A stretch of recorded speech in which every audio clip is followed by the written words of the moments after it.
लड्डू, हाँ मैया। देख तेरे लिए कितनी सुंदर कैप लाई हूँ मैं। नहीं मैया, मुझे अच्छी नहीं लग रही है कैप।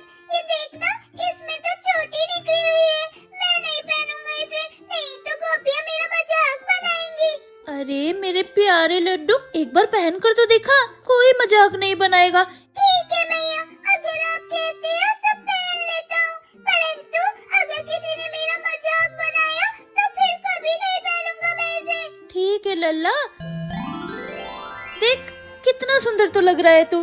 प्यारे बच्चा, क्या सच में मैं बहुत सुंदर लग रहा हूँ?